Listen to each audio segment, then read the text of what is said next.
महाकुंभ मेला में एक हिला देने वाली खबर सामने खुलकर आई है। दोस्तों, महाकुंभ मेला में एक डीएसपी मैडम एक नागा साधु के साथ मेला में लोगों से भीख मांगते हुए देखी। जी हां मेरे दोस्तों, आप सही सुन रहे हैं। एक डीएसपी मैडम जो अपने वर्दी में थी, महाकुंभ मेला में एक नागा साधु के साथ लोगों से भीख मांग रही थी। दोस्तों, ये बात बहुत ही हिला देने वाली है। एक डीएसपी होकर वो वहां पर भीख मांग रही थी। कहानी में बहुत मजा आने वाला है, इसलिए इस कहानी को लास्ट तक जरूर देखिएगा। बिहार के एक छोटे से गांव में जन्मी नेहा कुमारी का जीवन कठिनाइयों से भरा था। उनका परिवार अत्यंत गरीब था। उनके पिता एक खेतीहर मजदूर थे और मां दूसरों के घरों में झाड़ू पोंछा और बर्तन मांजने का काम करती थीं।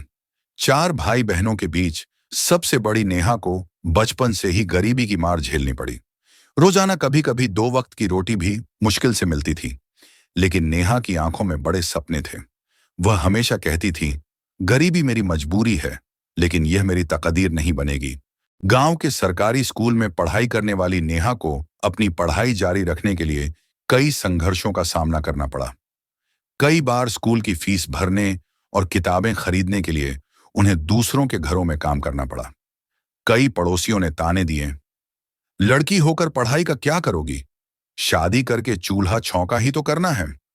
लेकिन नेहा की मां उनकी सबसे बड़ी प्रेरणा थी।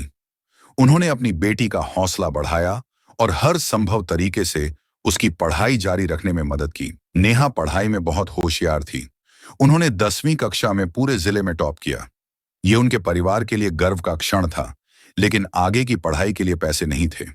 ऐसे में नेहा ने खुद छोटे बच्चों को ट्यूशन पढ़ाना शुरू किया ताकि वह अपनी पढ़ाई जारी रख सकें। कॉलेज में प्रवेश लेने के बाद नेहा को पहली बार सिविल सेवा परीक्षा बीपीएससी के बारे में पता चला।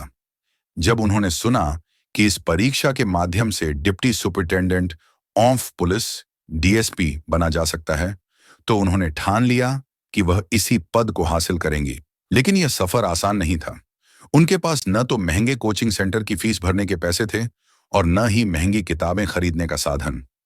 उन्होंने अपनी साइकिल से रोजाना 10 किलोमीटर दूर एक सरकारी लाइब्रेरी जाना शुरू किया और वहां घंटों बैठकर पढ़ाई की। नेहा ने अपनी बीपीएससी परीक्षा की तैयारी बिना किसी कोचिंग के शुरू की।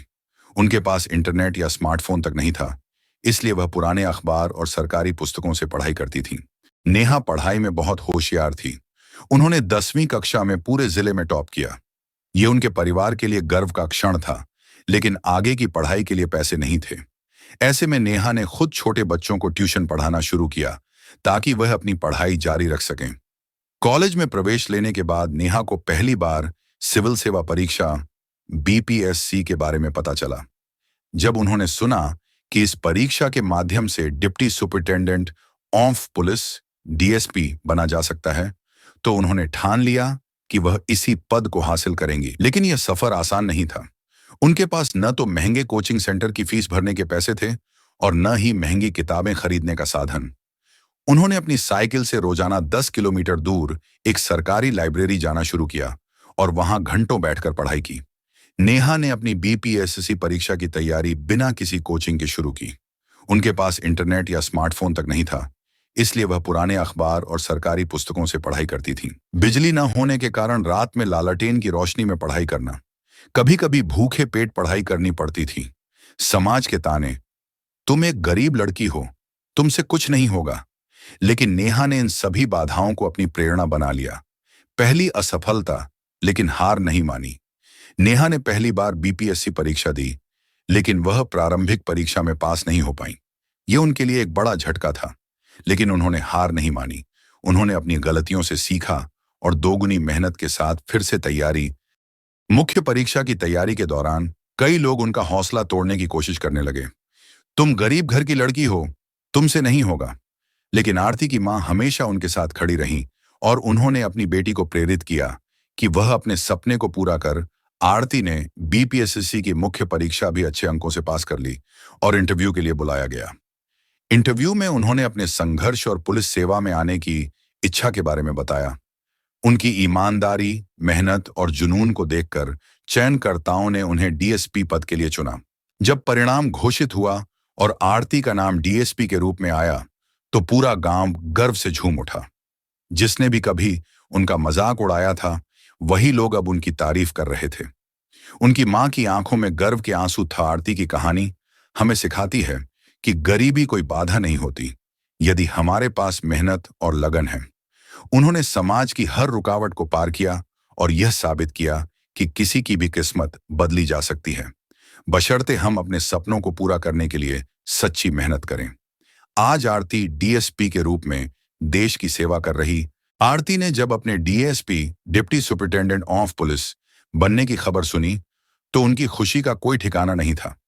यह सिर्फ एक पद नहीं था, बल्कि उनके वर्षों की मेहनत, संघर्ष और लगन का परिणाम था। उनके माता पिता, परिवार और दोस्तों ने उन्हें बधाइयां दी, लेकिन आरती के मन में एक अलग ही इच्छा थी।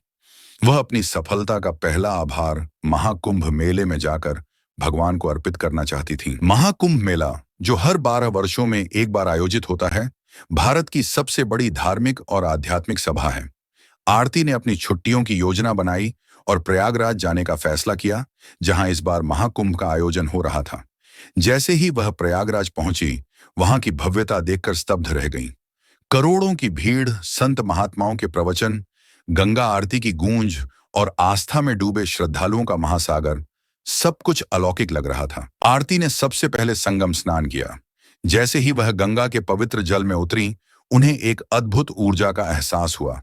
उन्होंने मन ही मन भगवान से प्रार्थना की कि वे हमेशा न्याय और सच्चाई की राह पर चलें। लेकिन तभी उनके पुलिस अधिकारी होने की जिम्मेदारी जागी।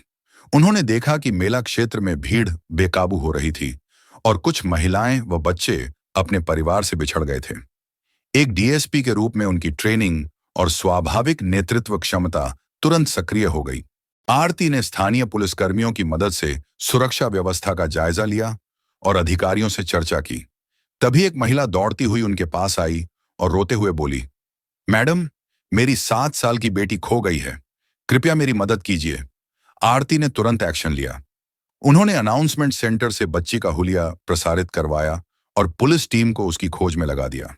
कुछ ही घंटों में बच्ची अपनी मां से मिल गई और मां बेटी की आंखों में आंसू थे, खुशी के आंसू।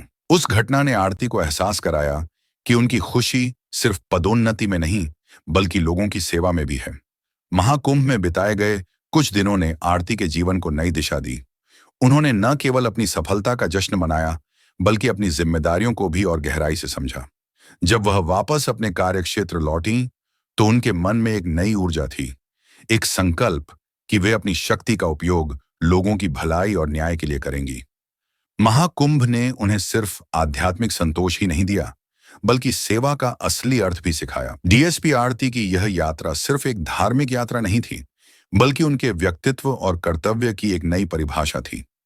महाकुंभ ने उन्हें यह सिखाया कि सच्ची खुशी और सफलता सिर्फ खुद के लिए नहीं, बल्कि दूसरों की सेवा में भी होती है। संगम के पावन तट पर महाकुंभ का मेला अपने चरम पर था।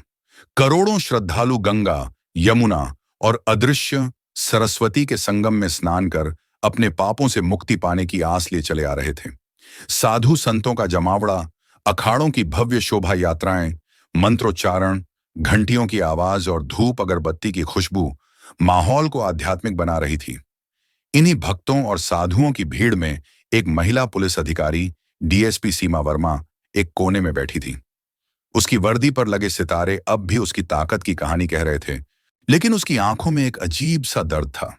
उसके हाथ में एक कटोरा था जिसमें कुछ सिक्के पड़े थे। लोग उसे देखकर अचरज में पड़ जाते, कुछ बिना कुछ बोले आगे बढ़ जाते, तो कुछ सिक्के डालकर आशीर्वाद देते हुए निकल जाते। डीएसपी साहिबा कभी राज्य की एक कड़क और ईमानदार पुलिस अफसर हुआ करती थी। उसने कई बड़े केस सुलझाए थे, अपराधियों को जेल भेजा था और महिलाओं की सुरक्षा के लिए कई अभियान चलाए थे। उसके कड़े फैसलों से कई भ्रष्ट नेता और माफिया उससे चिढ़े हुए थे। वह अपने फर्ज के लिए जानी जाती थी, लेकिन शायद दुनिया को ऐसे लोग पसंद नहीं आते जो बिना समझौता किए अपना काम करते हैं।